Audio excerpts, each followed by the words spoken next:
Assalamualaikum. Waalaikumsalam warahmatullahi wabarakatuh. Waalaikumsalam warahmatullahi wabarakatuh. Balik lagi bareng gue yang bobrok sama ini Kimas Madit Asablengi. Oke, Sekarang baca buku. keren nih Mat, silang budaya Tiongkok. Kayaknya kita perlu bahas Cina Mat lama-lama.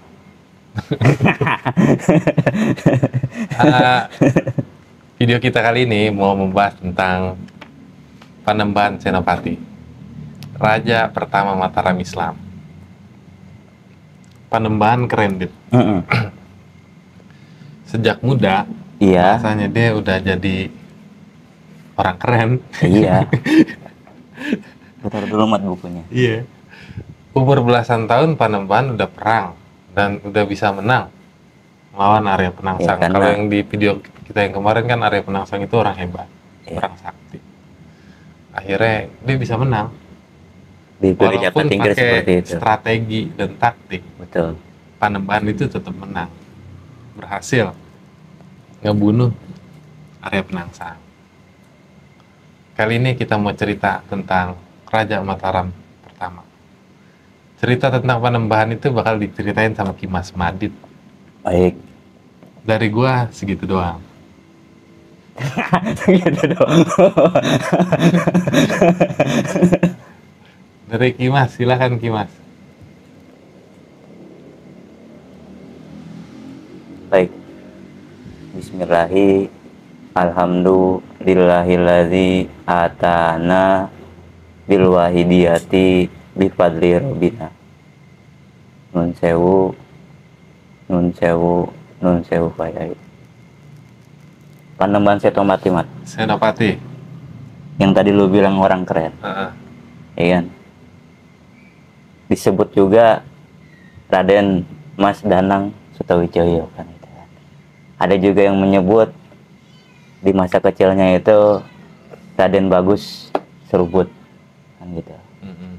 Nanti ya dinamai lagi, ada juga yang menyebutnya Raden Mas Ngabehi Goreng Pasar.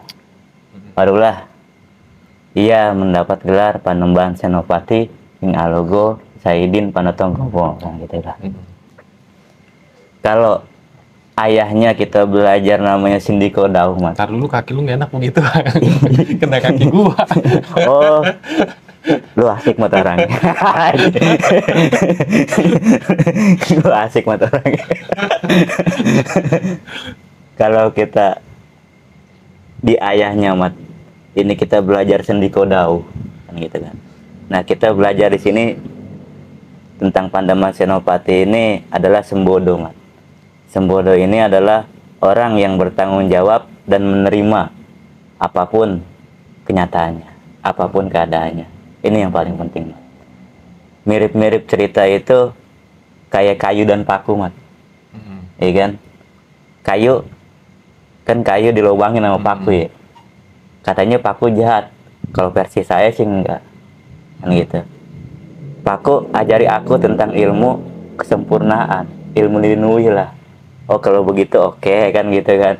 Ditimpa oleh paku, ya kan, maka paku bilang itulah ilmunya itu Mas gitu.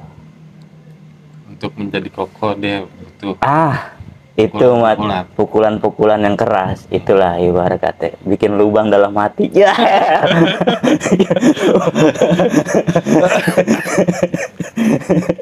Panembahan Senopati Mat. Senopati. Kalau kita menurut jalur silsilah, ya kan, kita sudah tahu dan kita sudah paham. Menurut cerita-cerita yang saya ceritakan, itu dia anak daripada Ki Gede Mataram atau Ki Ageng Pemanahan, kan gitu kan. Dia punya kakek, ya kita tahu dia adalah Ki Ageng Henis, kan gitu kan Mat. Nah nanti anak-anak ini Mat, anak-anak yang keren saya bilang. Karena kenapa? Ketika di cerita Joko Tingkir itu kita bercerita tentang ketika Ratu Kalinyamat itu menghadiahkan selir. Jangan bertapa untuk kejauhan. Menghadiahkan selir, maka dititipkanlah satu anak yang sebaya dengan Panembahan ini, itu namanya Roro Wurit Mat. Tuh, maka dia suka. Namun ketika dewasa ia jatuh hati kan gitu kan. Nah nanti melahirkanlah putranya yang kemarin kita ceritakan di Pangeran Benowo itu, yang ingin menyetubuhi apa namanya bibinya sendiri, yaitu Raden Ronggo, itu Mat. Nah nanti juga ia menikah dengan Ratu Mas Waskita Jawi Mat, itu dari Pati kan gitu. Nah ini kebetulan adalah kalau boleh dibilang itu saudara pamannya, karena kenapa Ki Juru Ki Panjawi ini adalah anak angkat daripada Ki Ageng Ki Ageng Henis gitu Mat. Tuh. Nanti ia melahirkan Raden Mas Jolang kan gitu kan, seperti itu Mat. Banyak lagi cerita-cerita yang nanti kita akan ceritakan di dalamnya, dan anak-anaknya itu banyak kayak Nyai Adisara, terus Panembahan Rama, terus masih banyak lagi, dan yang paling penting ada lagi namanya itu Jaka Umbaran Mat. Itu Jaka Umbaran ini kalau boleh dibilang kan anak daripada Raden Roro Rembayun Mat. Itu anak daripada Ki Ageng Giring itu. Dan ketika itu ya kan Jaka Umbaran setelah dewasa ia mencari ayahnya, padahal ditutupinya, bahkan ada dalam satu naskah ia harus ke Mataram kan gitu kan. Maka mencarinya, maka dikasihlah kerisnya doang nih Mat, dikasih sama Pandeman Senopati. Maka ia apa namanya bercerita kepada ibunya, maka ibunya lah bunuh diri. Itu Namanya Raden siapa? Jaka Umbaran. Jaka Umbaran itu Nama lainnya? siapa sih namanya? Gue lupa lagi. Purbaya. Iya, Purboyo. Pangeran Purbaya. Nah itu Purboyo itu banyak Mat. Sultan Ageng Tirta Yasa itu juga Iya. Pangeran Purboyo. Serem. Itu. Dia nggak berani. Dia mah beraninya sama cewek. Itu Mat. Jadi Itu. waktu itu gue masuk situ dia Iya. diem aja. Itu Mat, banyak yang nanti kita akan ceritakan kan gitu kan. Nah, ini pertama kali Raden Danang Sutawijaya ini Mat, ketika berhasil mengalahkan Aryo Penangsang pada saat itu dengan tombak pleret, warisan daripada leluhurnya Ki Ageng Selo pada saat itu Mat, ya kan. Nah ia ini apa namanya pindah, atau ibarat kata itu mendirikan, membabat lahan Mat Bedel Deso kan gitu kan. Itu di Alas Mentaok yang kita ceritakan kan gitu kan, di Kegede Mataram itu. Nah sebelum itu Mat, ini memang Raden Danang Sutawijaya ini atau Raden Mas Ngabehi Loring Pasar pada saat itu sukanya menyendiri Mat, sukanya bersemedi, sukanya itu kalau boleh bilang mengheningkan cipta. Itu bertapakur lah ibarat kata itulah. Nah ini di mana Mat? Itu di desa Wonogiri Mat, tepatnya di daerah Plenggi. Itu orang bilang itu daerah Kayangan kan gitu kan. Ada namanya di sana namanya upacara Labuan. Labuan itu upacara apa? Upacara setiap sewindu, setiap 8 tahun sekali. Itu Mat sewindu. Itu di situ. Nah, sebelum ia membabat desa, membabat hutan atau bedol desa itu Mat.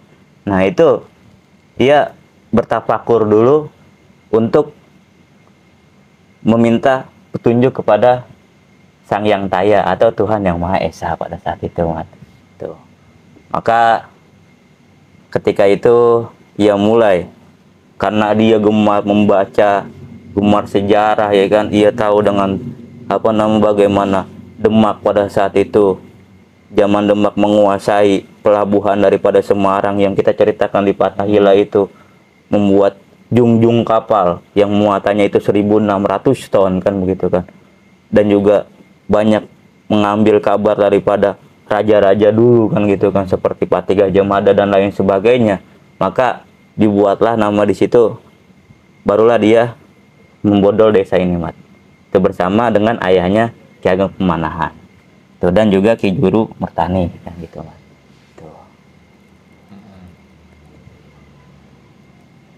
Sampainya di sana Mat, ya kan, kita percepat karena di Ki Gede Mataram itu kita sudah bercerita. Ki Gede Mataram ini wafat, meninggal Mat pada saat itu kalau tidak salah menurut catatan sejarah saya itu 1575 Mat. Ki Gede Pemanahan itu antara tahun itu ada juga yang bilang 1577, ada juga meninggal 1580. Ya saya berpendapat seperti itu. Nah, 1575 Ki Gede Mataram ini wafat. Maka Sutawijaya, Raden Danang Sutawijaya ini diangkatlah menjadi Panembahan Senopati Mat. Tuh. Sini. Maka pada saat itu Mat, ini tahun 1580-an atau 1582 itu Panembahan Senopati ini dianggap kurang ajar Mat. Karena kenapa? Yang pertama itu yang pernah kita ceritakan di Pangeran Benowo itu dia membuat benteng. Dan yang lagi-lagi ketika itu pula ia mengambil upeti dari Kedu dan Bagelan kan gitu kan. Itu yang membuat Pajang itu khawatir, takut Mataram ini memberontak, takut Mataram ini mendirikan kerajaan baru kan gitu kan. Cuma itu tidak terbukti karena kenapa? Ketika 1588 Mat, ketika kerajaan Mataram berdiri, karena kenapa? Di Pangeran Benowo kita sudah ceritakan karena dipercepat kan begitu kan. Nah, Pangeran Benowo kita ceritakan di sini Mat. Ini 1588 kurang lebih seperti itu. Mataram Islam itu berdiri sebagai kerajaan, tapi yang anehnya, apapun yang ceritakan di luar sana, dikatakan Panembahan Senopati itu mengkhianati pemberontak daripada Jakatingkir, itu tidak terbukti, Man. Karena kenapa? Gelar yang dipakai itu bukan Sultan. Panembahan. Itu sampai artinya apa Panembahan? Ahli strategi perang. Itu. Panglima perang lah ibarat kata. Itu Mat yang keren daripada Panembahan Senopati ya kan. Walaupun sebagaimanapun ya kan, andai saja pada saat itu Mat sebelum Raden Danang Sutawijaya ini pindah ke Lawean dan membuka aras Kementau, itu ditahan Mat sempat oleh Jakatingkir untuk tinggal di Pajang. Namun berkat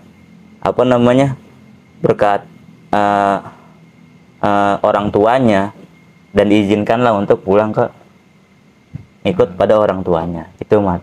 Tuh. Padahal andai saja cerita ini bisa diubah, andai saja ia tinggal di Pajang, maka sudah pasti, ya kan? Raden Sutawijaya ini jadi putra mahkotanya, Mat. Itu yang mungkin seperti itu. Tuh. Jadi dia raja, cuman gelarnya itu nggak pakai sultan, dia makanya Panembahan. Karena dia menghargai, dia menghormati, dia sendiko dauh kepada ayah angkatnya, yaitu Raden Mas Joko Tingkir atau Sultan Hadiwijaya. Itu Mat. Tuh. Nah, di sini Mat, ya kan, ketika pada saat itu Aryo Pangiri, di cerita Pangeran Benowo itu Aryo Pangiri berontak, dan ketika itu dikalahkan oleh kubu Jipang dan Mataram pada saat itu melawan Pajang pada saat itu yang dipimpin oleh Aryo Pangiri dan Ki Mas Watucongol dan banyak sekali pada saat itu yang sudah ceritakan di Pangeran Benowo. Maka ini ketika kalah itu Aryo Pangiri bukan dibunuh atau bukan bukan di penjara, tapi dimaafkan. Ini keluasan hatinya Mat itu. Dimaafkan dan dia memerintah pulangin ke kampung halaman Tuban, Demak. Itu Mat.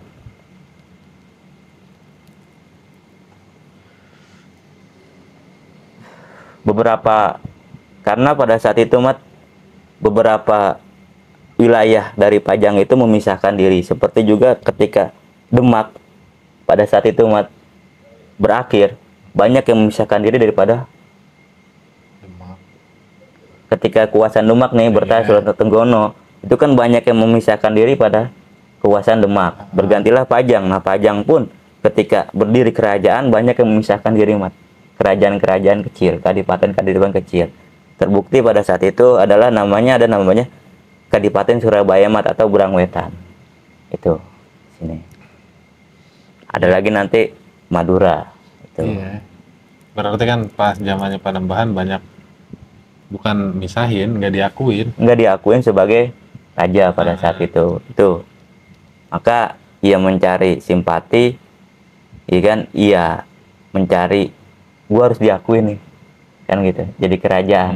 Kan gitu bahasanya kan seperti itu. Kalau gua kan begitu Mat, ya kan.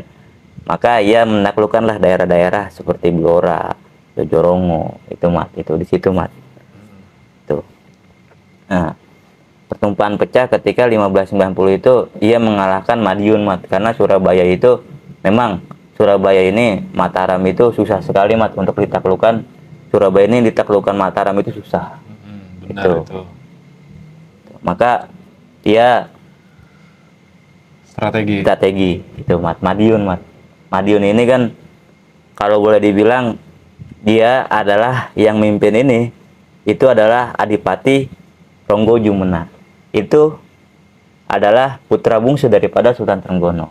Nah, pada saat ibarat kata kerajaan Pajang diserahkan kepada Mataram pada saat itu, bendera-benderanya kan gitu kan, lambang-lambangnya. Karena satu yang saya tahu, ketika kerajaan itu berdiri maka yang harus diambil itu pusaka-pusakanya, lambang-lambang kenegaraannya kan gitu kan Mas, gitu, bendera-benderanya kan gitu.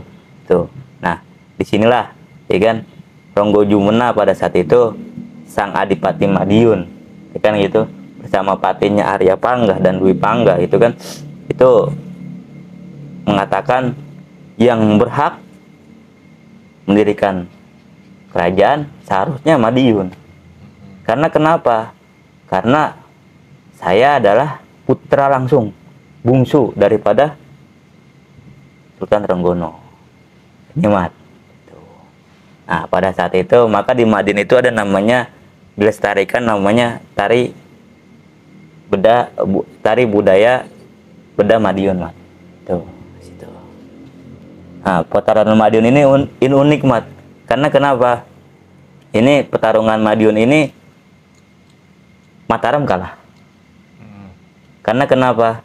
Senopati Dirgopuryo pada saat itu wafat pada saat itu, dan banyak tentara-tentara, prajurit-prajurit pada saat itu Mataram itu menyerah atau meninggal pada saat itu.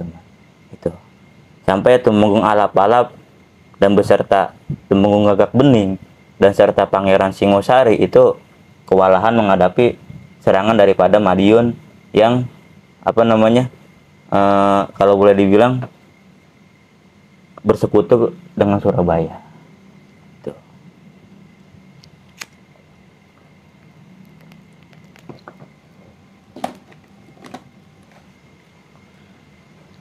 Maka bukan namanya Panembahan ketika ia tidak mempunyai siasat perang. Itu. Jadi kan Mataram waktu itu posisinya ada di pedalaman ya? Pedalaman. Ada cerita kan Panembahan Senopati itu pengen bikin inian, pelabuhan. Ya kan? Ada cita-cita dia. Karena dia melihat Demak, pelabuhannya makin gede. Tadi dia ngeliat kerajaan-kerajaan sebelumnya itu menguasai lautan, daerah maritim. Makanya akhirnya dia bercita-cita pengen bikin pelabuhan. Datang ke pantai selatan, Kidul sih. Ada yang bilang Nyiroro Kidul, ada yang bilang Nyeratu Kidul. Iya, kan maksudnya gitu. akhirnya dia datang ke pantai itu, ternyata pantainya nggak bisa, ya kan? Akhirnya dia ya udahlah, galau, akhirnya fokus dengan agraris. Pada saat Mataram Islam, agama-agamanya gimana dia? Agama kerajaan lah. Islam. Iya, maksudnya kan Hindu tetap ada. Buddha itu gimana? Ada. Sama kayak sekarang. Gitu. Karena kenapa Mataram tetap ngakuin agama tetap ngakuin. Karena pada saat itu Mataram itu dikenal dengan Agung Bintoronya Mat. Atau dalam pewayangan itu dinamakan dengan Agung Bintoro. Itu artinya adalah kekuasaan dewa. Penegak hukum kan gitu kan, seperti itu Mas. Itu. Nah, di Madiun ini, Mat, kita berbicara lagi tentang Madiun, penyerangan yang beberapa kali ini, barulah Panembahan Senopati melakukan siasat. Apa siasatnya pada saat itu? Diutuslah anaknya Nyai Adisara, Mat. Ini, Nyai Adisara ini, ya kan, mengirim surat kepada Panembahan Madiun bahwa Mataram mengaku menyerah. Ini. Maka disinilah ketika dia sudah berteriak-teriak, dia sudah gembira-gembira, pada saat itulah baru diserang.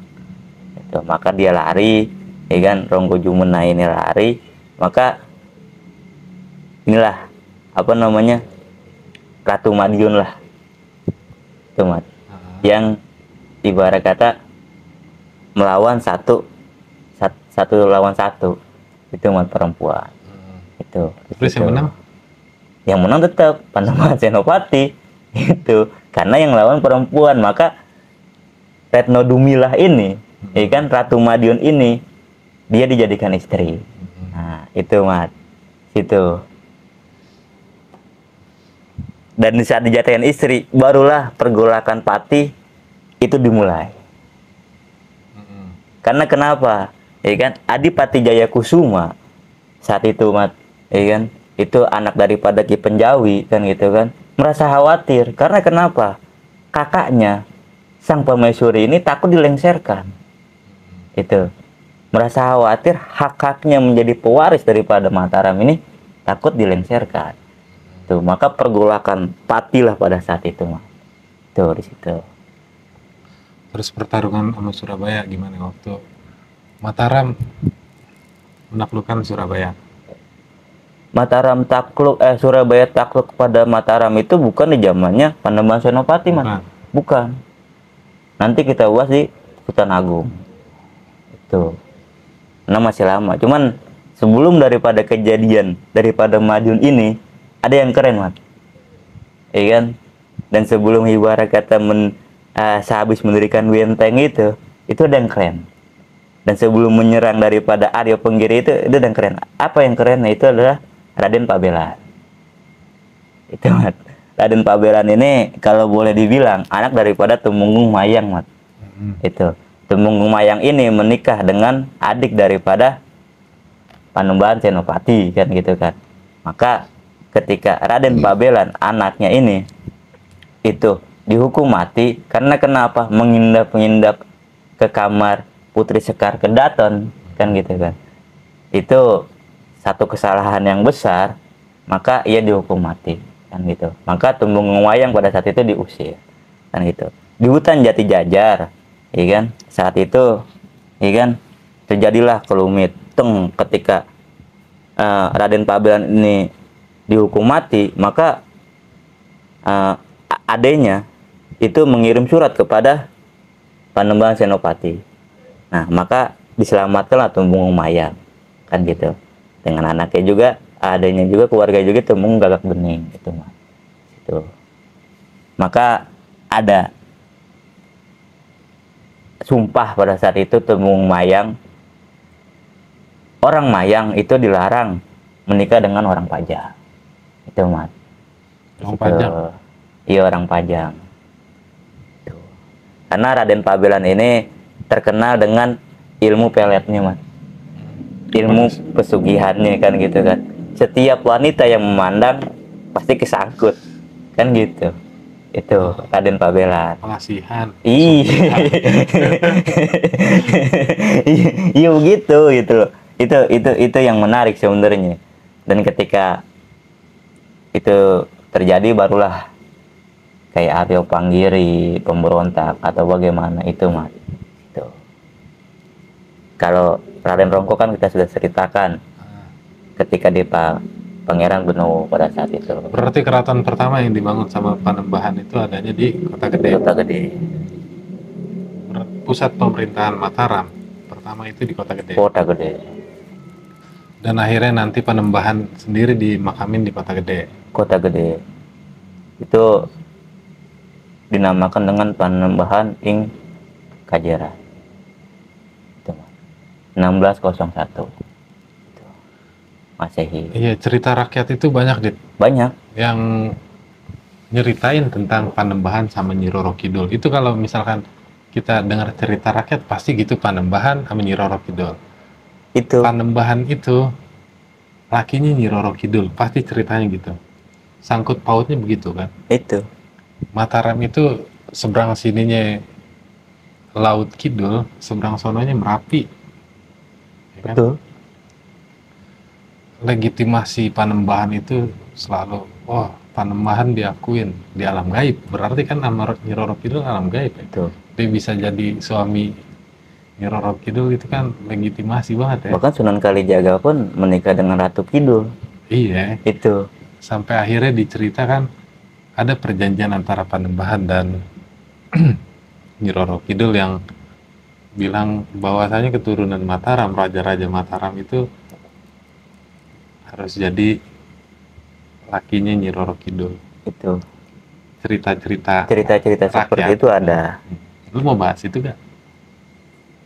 Ya, kalau begitu kan harus tersendiri, Mat. Karena Nyi Roro Kidul itu kan abdinya Nyi Ratu Kidul. Karena berbeda orang. Ya pokoknya begitu. Itu. Lu nggak mau bahas itu? Nggak usah. Kan sekarang Panembahan Senopati. Kan itu.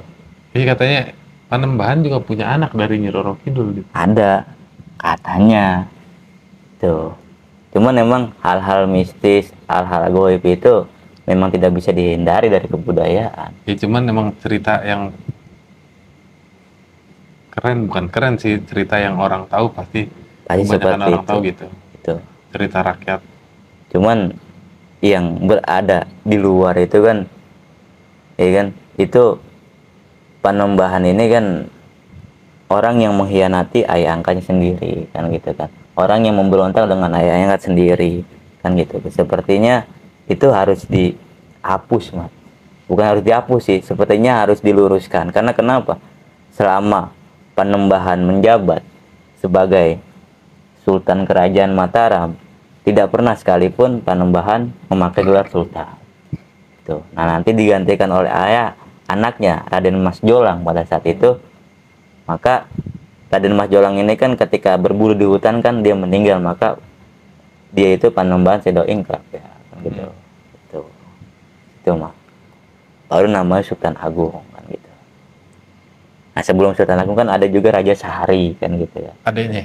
Itu. Adanya apa ya? Iya, Kakaknya? pokoknya Nah, saudara ini aja itu. Raja Sehari kan gitu ya.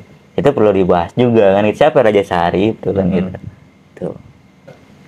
berarti Panembahan muda itu berhasil ngalahin Arya Penangsa. Arya Penangsa. Selang beberapa lama, akhirnya Alas Mentawuk dikasih sama Jakatingkir. Dan akhirnya Panembahan beserta keluarga Pindah ke Mataram, Alas Tiga. Mentawuk. Ada yang bilang 30.000 pasukan pada saat itu. Iya. 30.000 orang untuk Brodeso.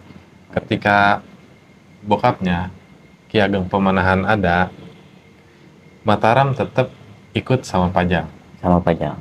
Tetap bahasa lu kan Tetap. Sendiko Dauh tuh. Sendiko Dauh. Setelah Ki Ageng Pemanahan meninggal, baru kan politik di Mataram berubah. Itu.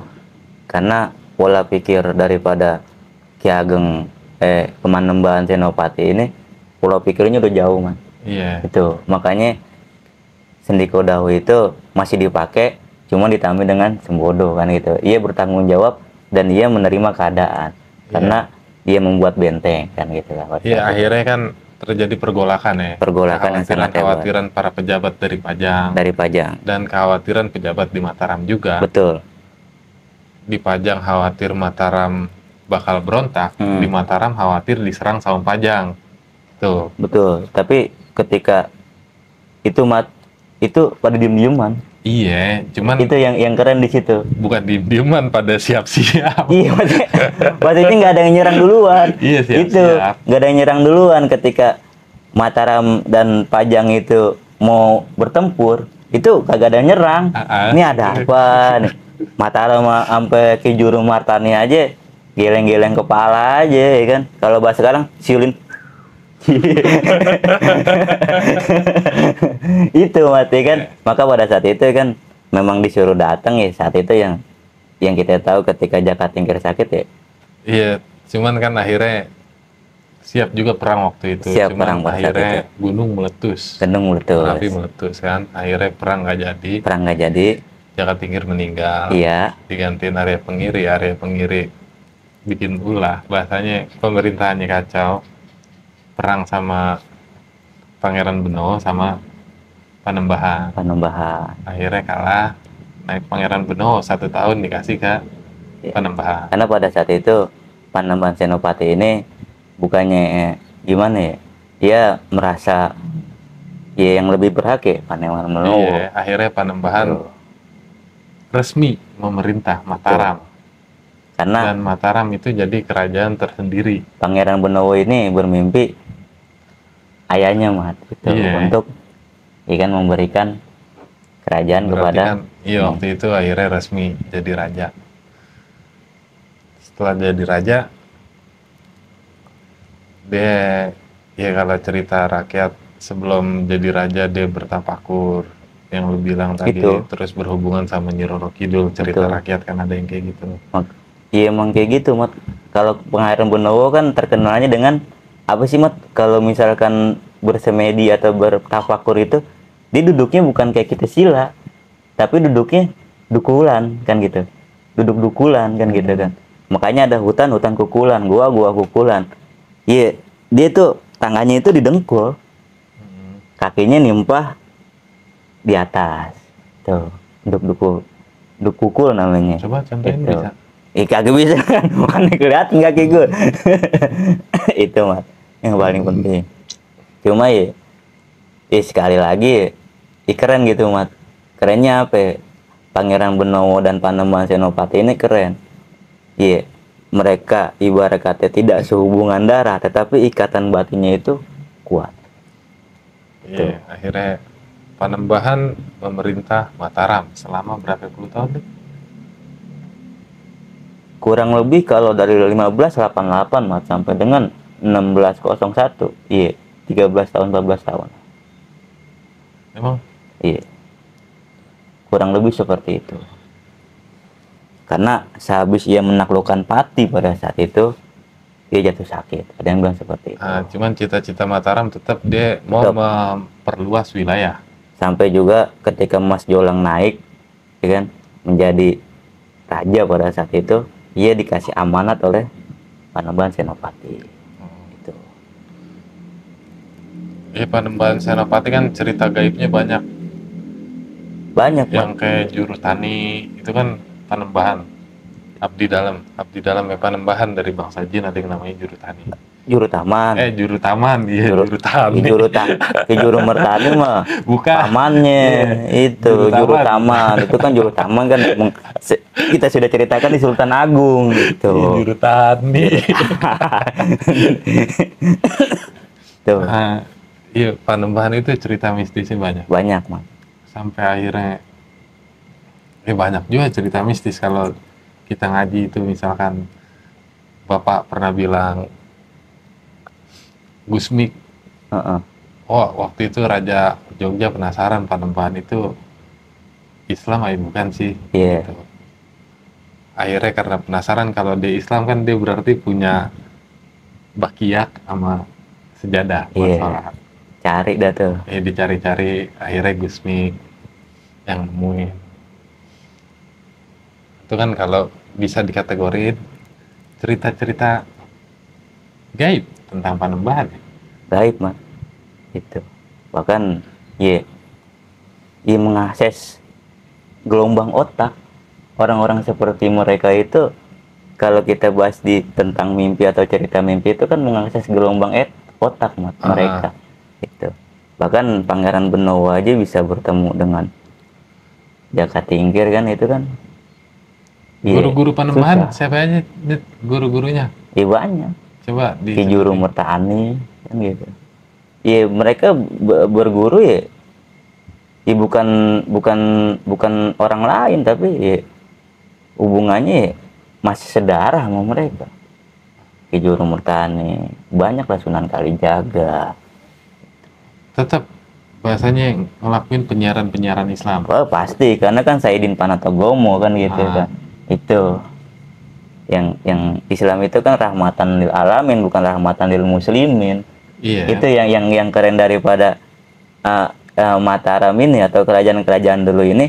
Ya Islam itu ya rahmatan lil alamin, bukan rahmat lil muslimin, bukan rahmat buat orang muslim doang, tapi buat semua alam. Ya, jadi selain buat urusan politik, Iya. kerajaan itu juga berurusan dengan Penyiaran agama. raja itu juga ngomongin tentang penyiaran. Penyiaran agama, ya kan? Tapi sekali lagi, ya kan, Mat, mereka itu bukan menyembah agama, tapi menyembah Tuhan yang Maha Esa, Allah Subhanahu wa Ta'ala. Itu. Maka diizinkanlah ya orang Buddha ya, biarkan mereka beribadah, ya kan, menyembah Tuhannya kan gitu kan. Orang Nasrani ya biarkan mereka ke gereja menyembah Tuhannya kan gitu kan. Kita sendiri apakah kita menyembah Tuhannya kan gitu. Itu yang paling penting. Tuh. Situ. Ada lagi, Dit? Cuman lucu nih, Mat. Apa? Lucu, ya kan. Lucu nih, ya kan. Salah satu, ya kan, teman kita nih, Mat, ya kan. Ya ibarat kata tentang mimpi gini, Mat, ya kan. Karena kita berhubungan dengan yang tadi bilang alam-alam goib lah, alam-alam misal lah, gitu. Ada mah teman kita gitu ya. Ya pernah ngobrol di sini juga gitu ya kan. Dia lagi tafakur lah, lagi meditasi, kalau kita bilang lagi mujahadah kan gitu kan. Dia ketemu sama orang-orang yang meninggal, ya kan. Tanya sama saya, ya kan. Itu bener gak sih kalau kita ketemu sama orang yang meninggal? Lah, ya nggak apa-apa. Ya kalau dikata bener ya tergantung keyakinan lu, Bang, gua kata gitu kan. Ya karena kenapa? Yang pertama, ada nggak ibarat kata itu kedekatan emosional kan gitu. Yang kedua, ya kalau memang bener ya nggak kenapa-napa. Karena kenapa? Ya lahirnya ajan itu ya dari mimpi juga kan gitu. Itu mah. Terus urusan yang Panembahan? Nggak ada, cuman ya itu masalah-masalah goib ini kan masalah-masalah sebenarnya kita bisa, Mas. Cuman kalau kita nggak mencoba ya susah. Tuh. Ada, Dit, cerita Iya. anak-anak kampus. Iya. Goib nih, goib. Iya. Tentang Panembahan ya. Iya. Jadi waktu itu ada serombongan orang lah bahasanya, mau. Ya, ini beneran. Iya. Lagi mau jalan ke Solo. Iya. Cuman ceritanya tujuan Solo, cuman mau mampir Jogja. Ngapain mampir Jogja gitu? Mau main ke kota gede. Bahasa kita mau sowan lah ke Panembahan. Iya, bagus. Gitu. Oh ya udah bagus. Cuman sampai Jogja langsung ke Panembahan ya, ke kota gede. Jangan kemana-mana, turun dari kereta nih langsung ke kota gede. Di sini bilang oke, siap. Sono belanja. Pas sampai Jogja turun dari stasiun. Emang bocah geblek. Dia nggak ke kota gede, Terus dia nongkrong di keraton. Ya kan, akhirnya jalan berapa orang, banyak juga tuh orang, 6 orang lebih, nggak sampai 10, cuman di atas 6 orang lah. Sampai keraton, di foto-foto, di nongkrong, di jalan, di beringin tuh ya kan, tutup-tutup mata, sakit Dit. Semuanya sakit. oh yang jalan sama lu sakit? Enggak, gua nggak ikut. Oh, lu nggak ikut. Terus berobat ya? Enggak, pas sakit baru ke Panembahan. Sampai sana kan, kalau bahasa kita kan makanya, oh anak indigo nih, anak indigo. Ada juga anak indigo di situ yang ikut jalan. Karena pada sakit, sampai langsung pada wudhu lah ceritanya ya kan. Badan pada nggak enak, wudhu, sholat. Habis gitu ya udah sowan, main. Seharusnya kan makam Panembahan itu kan di belakang masjid. Betul. Dia nggak, karena sakit akhirnya di masjid aja gitu. Di masjid. Terus akhirnya jikiran lah, sholawatan. Yang indigo ngeliat Panembahan lagi begini, nggak.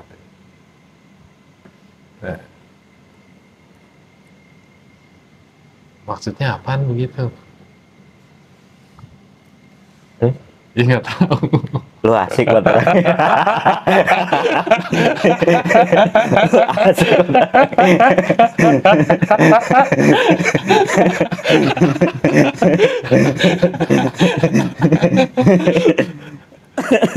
Jangankan di sono, Mat.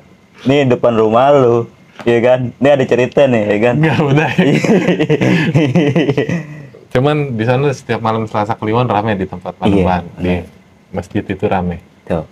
Banyak orang yang datang buat ya macam-macam. Cuman rame Selasa Kliwon. Iya, orang ke sana yang macam-macam ya nggak apa-apa, Mat. Iya. Itu.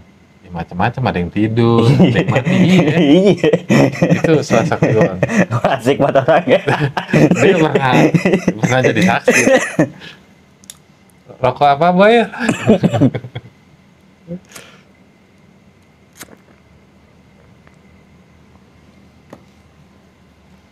Kayaknya cerita kita sedikit nih, banyak bercanda aja sekarang. Enggak, karena gue udah ceritain di Pangeran Benowo kan gitu. Pangeran Benowo, Ki Gede Mataram. Jadi emang nyambung dari misalkan Ki Ageng Pengging, terus turun ke Jaka Tingkir kemarin ada Pangeran Benowo, habis gitu Panembahan Senopati itu kalau kawan-kawan nyaksin video yang kemarin nyambung.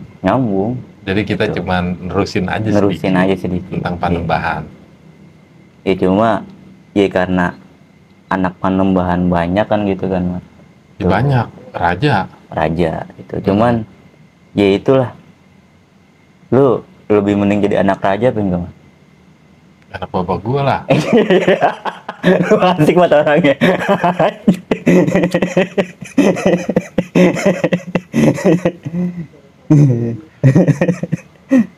Cuman gimana kalau anak raja, Mat? Itu susah, Mat. Susah. Mau ngapa-ngapain susah. Jarang ketemu sama anaknya itu. Itu. Gitu.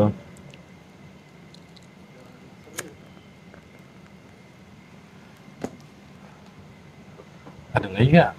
Ya, cuman ya banyak warisan, Mat, seperti Madiun ya kan, dia punya dengan tari budaya Madiunnya ya kan, mengenang kisah daripada Retno Dumila pada saat itu kan gitu. Nah nanti juga di Retno Dumila ini dia punya anak nanti putri ya kan. Nah inilah yang dijadikan umpan daripada Ki Ageng Mangir kan gitu kan gitu, Mat. Tuh. Nah nanti kita akan bercerita dengan Ki Ageng Mangir kan gitu kan. Gitu. Mataram gitu. Salah satu kerajaan yang masih eksis sampai sekarang gitu. Masih. Iya. Itu. Iya, Mataram yang bisa dilihat keratonnya masih ada. Masih ada. Di Solo apa di Jogja itu tetap. Itu masih ada. Bukan yang lu kemarin ke Pangeran Sambernyawa. Ya pokoknya Mataram itu. Peninggalan Mataram itu masih banyak sampai sekarang. Masih banyak. Itu. Maka negara kita besar. Satu yang gitu, negara kita besar. Ya kan? Negara yang besar itu ya bukan kalah dengan perang, Mat. Itu mustahil. Walaupun siapapun yang kemari kita perang, itu mustahil kita kalah, Mat.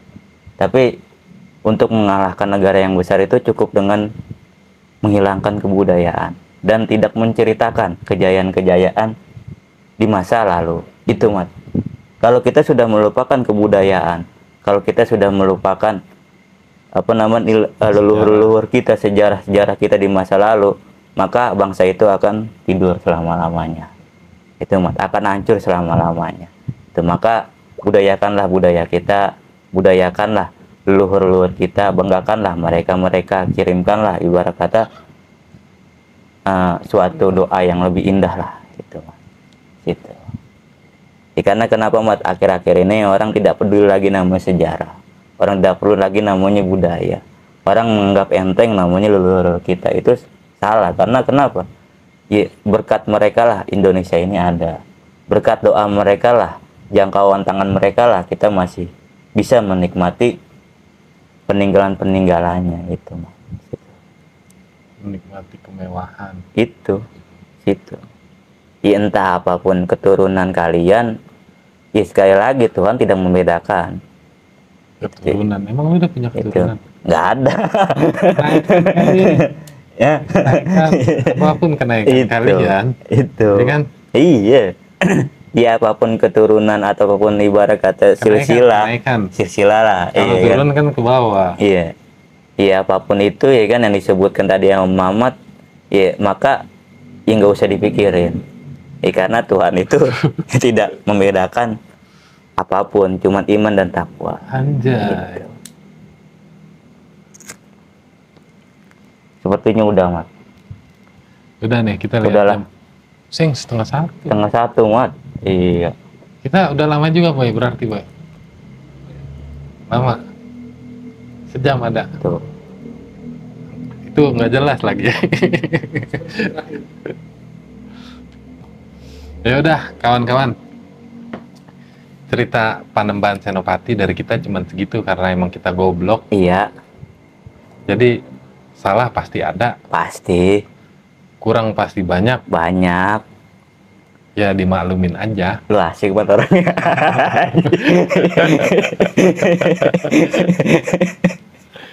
Kayak gitu dimaklumin aja. Oke. Ya kita cuman sedikit ceritanya. Mm-mm.